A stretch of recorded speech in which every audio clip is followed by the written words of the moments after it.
The true meaning of lies. The material world of which we are part is governed by truth. We are considered rational beings with the freedom of thought. This in turn obligates us to record everything in our consciousness with its true name and purpose, not with a name invented by our own desires. To do this, we need to use reason and through it find the true meaning of everything. No one needs an explanation of what a lie is, but what its true meaning is that something societal worldview has not yet reached because it has not adequately figured out the issue of how destiny is created. The reality is this. It is the truth that only God is true and the devil is a liar and the father of lies. It is also the truth that God has made everything beautiful in its time in this world, and that God did not make this, nor does he rejoice in the destruction of the living, for he created all things that they might exist, and the creatures of the world are wholesome. There is no destructive poison among them, and no dominion of hell on earth. But the ungodly called death to them with both hands and words, and so consumed were they by it. They are its kin. They made a covenant with it, for they are worthy to become its portion. As for the notion that humans called death to them, they were able to do so through actions based on lies. To explain this more clearly, I will inform you of the following. God decreed the course of destiny in such a way that only those who speak and act with the truth receive God's grace. But those who speak and act with lies accumulate the karma of a curse. It is necessary to explain what accumulating the karma of a curse means. The lie lives of people who act with lies are not uniform.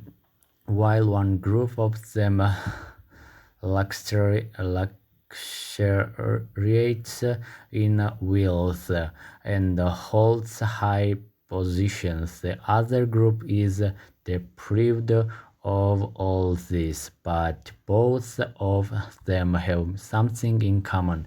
They are covered with the karma of a curse, which implies being in a state of constant unknown fear and reaping misfortunes from their destiny. I will also inform you that by the judgment of destiny, the more severe punishments from these two categories are intended for the rich and those with high-level careers, as the law also testifies. The mighty will be tormented with the might, and the strong wait strike judgment. For during their service in the kingdom there was neither a righteous judgment nor a keeping of the law, or nor a steering according to God's will. I would add the following information about them. Their rise will cease as soon as the persons whose sins punishments they have been raised to fulfill comes to their senses.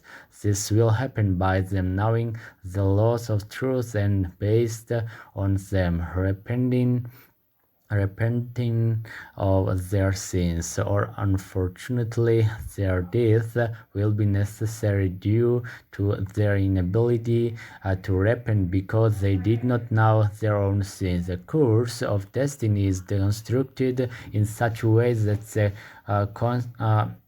consequences of acting with lies are very costly for the heirs of the truth gene, which is what the heirs of the light gene rejoice in. However, their rise does not stand on a foundation and will immediately collapse and be leveled with the ground as soon as the lie is exposed. As for the lie and its nature, it can be of a personal family category, related to professional activity, or about belief in God. Each of these categories has a corresponding point value assigned to it in destiny, and the ratio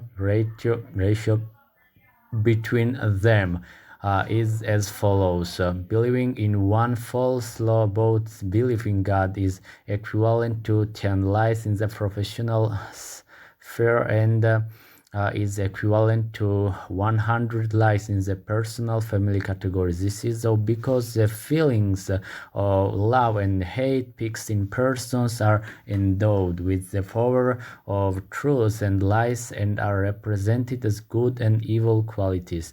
Here is a list of the components of these feelings.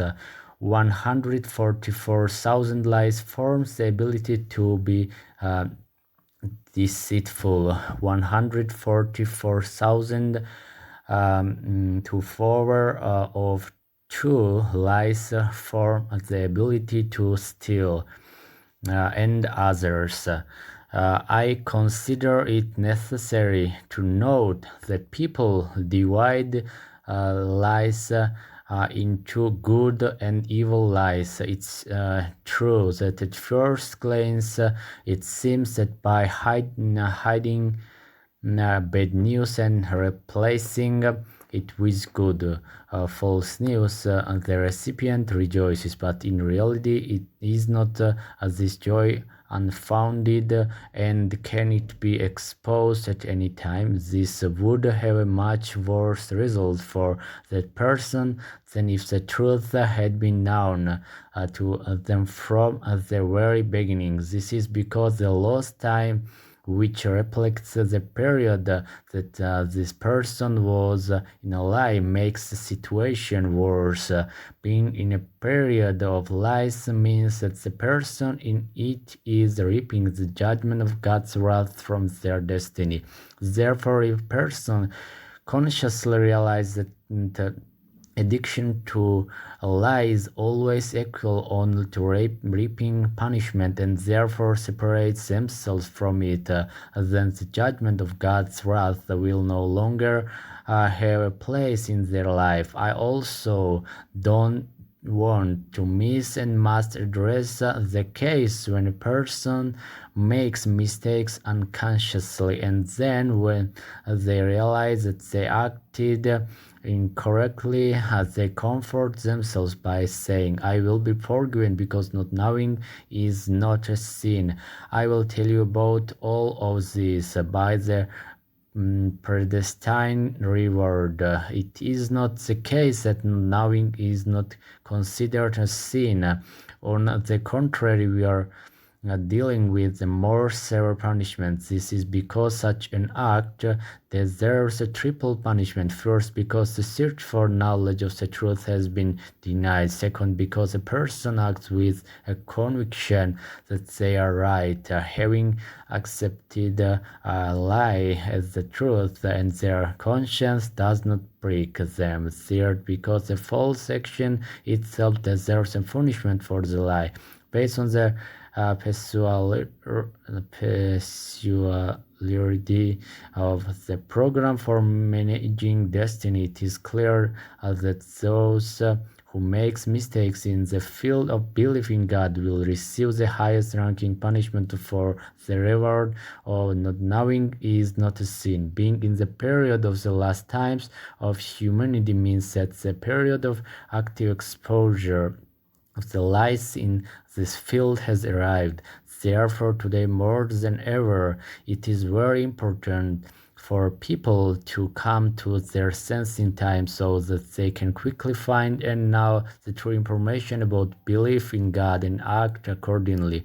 Otherwise, they will not be able to avoid the judgment of reaping God's wrath. This is because the Armageddon factor has already entered the stage of fulfillment. This implies the gathering of people by God to a place that is called Armageddon in Hebrew. As for the selection of the people to be gathered, this is regulated by the laws of destiny, by the gathering of those who have committed a sin of a similar category, and by the determination of the type of punishment for them. This manifests itself in the victims of various types of unfortunate accidents, be it from epidemics of incurable diseases or various forms of catastrophes. Finally, I would add that here is no need to think long about believing in the correctness of the information revealed here. This is because everyday reality confirms that the process of the present in information being fulfilled as facts is already underway.